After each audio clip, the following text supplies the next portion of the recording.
made in Malaysia, design in Malaysia. Tahun ini saya aim nak lari maraton 42 km. Ya, dah lama tak lari maraton, jadi kena start training balik. Bila nak lari long distance ni, perkara yang paling penting kasut. Ya, kasut.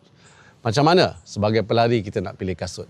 Kita biasanya nak cari jenama antarabangsa saja. Sebenarnya kasut larian pun ada jenama tempatan yang bagus, ya, yang okey. Contohnya Voltra. Kalau tak pernah dengar kasut Voltra ni, ya, bersama saya hari ini ialah Syaful dari tim marketing Voltra.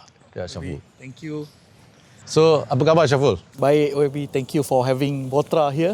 Thank you for pakai kasut Voltra. Okey, sedap rasanya. So, okey Syaful, bila kita cakap pasal high performance, kita biasa dengan Nike, Brooks, Adidas, macam-macam lah, ya. Tapi kita jarang dengar jenama tempatan. Saya pun sebenarnya jarang dengar nama tempatan. Tapi macam mana Voltra ni bermula sampai dapat jadi pengeluar high performance shoes sekarang? Jenama yang YB cakap tu semua inspirasi kita. Kita kalau boleh nak aspire jadi macam mereka. Tapi apa beza yang kita ni, kita bermula dengan bila kita jumpa runner nak produk yang custom untuk Malaysia punya weather, jalan Malaysia. Jadi kita fikir macam ada peluang dekat situ untuk kita sumbang balik kepada running community dan kita mula daripada situ untuk buat kasut global yang Malaysian punya selera lah.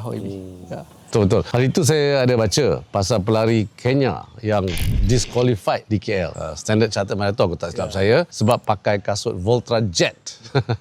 Macam mana boleh jadi tu?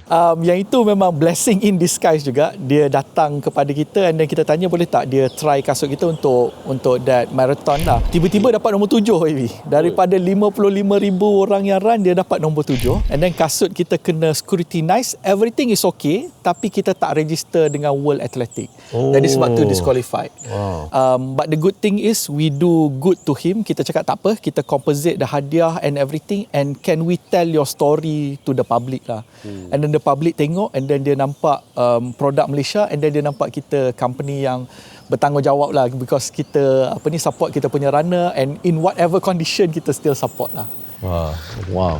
Nampaknya kalau saya pakai kasut ni boleh jadi top 10 runner. Tapi tahun ni kita dah hantar dekat World Athletic. Kalau YB masuk dapat podium, insyaAllah tak kena disqualify.